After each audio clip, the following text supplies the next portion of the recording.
Hello everybody, this is Graeme Anderson for Four Corners of the Board, and today I'm going to be looking at the Sherlock Files.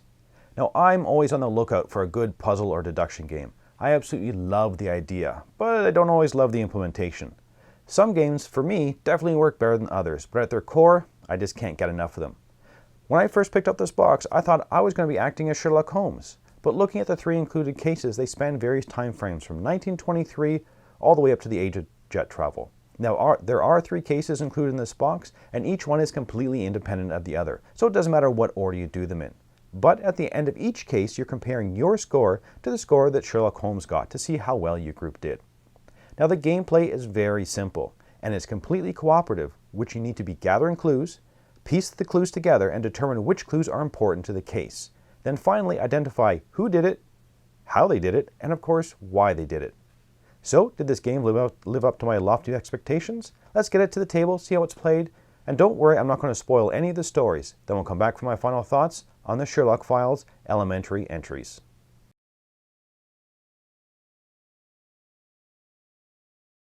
So here's the Sherlock Files all set up. Each case is just a deck of cards, and you'll place card 1 on the center of the table to start the tableau.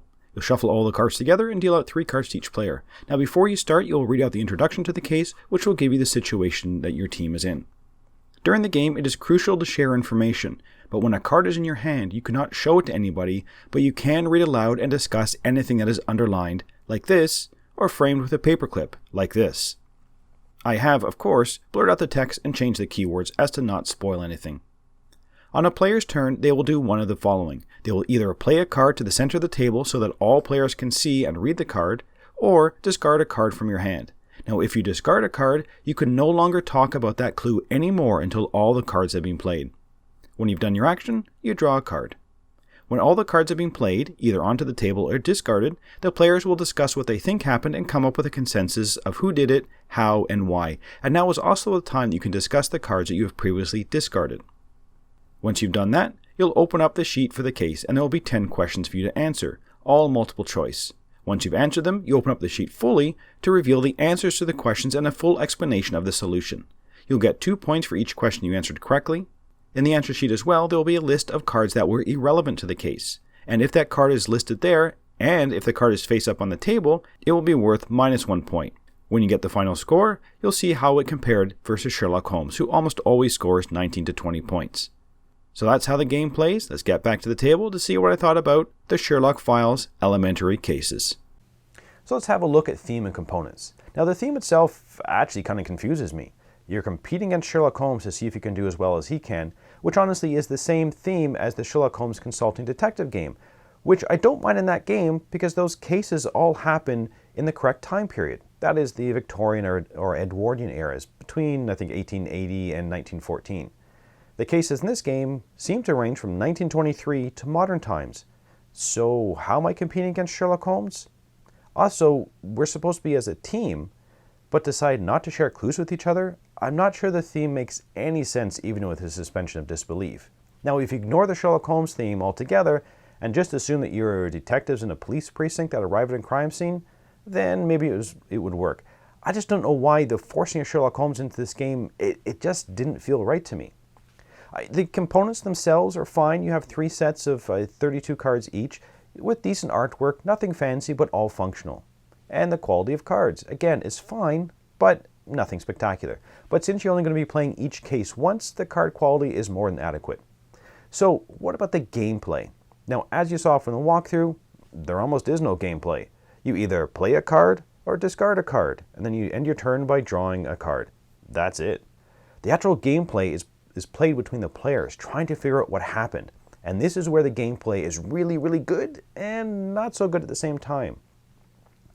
The fact that you can only talk about certain aspects on the cards while they're in your hand make it awkward to communicate with the people around the table.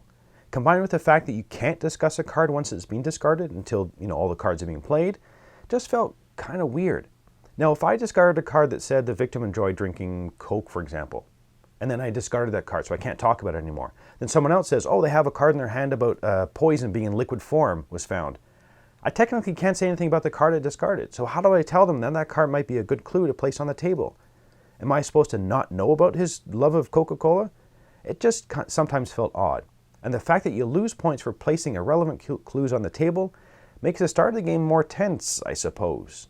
You really don't know what's going on early in the game, so communication then with what is in your hand when you first start is extremely important. But so is coming up with an idea early on, so you only play the good cards. But that makes fixating on a solution hard to break, as you tend to censor your cards based on the initial thoughts of your group. Now these games really come down to the mysteries. So what about the mysteries? Now first off, as I've already said, I love puzzle games. From escape room games to the Sherlock Holmes consulting detectives to Mythos tales. I just love to try to figure out the mysteries. And I can say, I really enjoyed these mysteries. All three of the cases. Now of the three, we were wrong on one we got half right, and the last one we got all correct. And that feeling of satisfaction when you look at all the clues, which are of course never obvious, and figure it out definitely gave me a feeling of huge satisfaction. I felt all the cases were fair. That is, there's no gotcha moments. You always have all the clues in front of you. And of course, along with some irrelevant clues, which can make you kind of choose the wrong path to follow. But I never felt that when we're going through a solution like, oh, I didn't even think about that, or that was unfair, or even that it was too difficult. The connections between the clues is always well done. Nothing is laid out for you, but when you think about it and discuss it with the people you play with, you can kind of logic it out based on the clues. When you have two clues on the table and logic out the connection between them and start to build a case based on that connection, that's a great feeling. And at the end of the game, when people start to talk about the cards they discarded and things just kind of fall into place with what your group theory is, that is so satisfying. Now this is a one and done game. You cannot replay the game once you've gone through each of the cases. And added to the fact that we completed each case in about 20-30 minutes each, so we basically completed the entire box in just over an hour, might make some people immediately dismiss this game. But I have no problem with that style of game, and as long as I enjoyed my plays, I'm fine. And I can say that even though I wasn't 100% happy with how the game was played, I thoroughly enjoyed working out the logic with each person around the table suggesting ideas of what happened. So, would I recommend this game? Now, if you enjoy like locked room mysteries or the other logic puzzles or escape room games, I would say yes. Now, there is a solo mode included in the instructions, but I can't say how well it worked because I basically played the game. But I know there are lots of people who like to play these style of games solitary, and I must admit that I play Sherlock Holmes Consulting Detective now solo. So unfortunately, I can't tell you how well it works in this game. But really, that's it for the moment. So until next time, thanks for watching. Thanks so much for watching another Dice Tower video. If you enjoy our videos, subscribe to the channel for more fun, comprehensive board game coverage. Also, consider joining us at one of our events. Come to Dice Tower Retreat, a small, intimate gathering where gaming is king. Join us for Dice Tower Cruise, the largest board game cruise. Attend Dice Tower West in Las Vegas for gaming fun on the West Coast, or Dice Tower East in Orlando, in sunny Florida. Dice Tower Conventions, the friendliest gaming conventions on Earth. I'm Eric Summerer, and you've been watching The Dice Tower.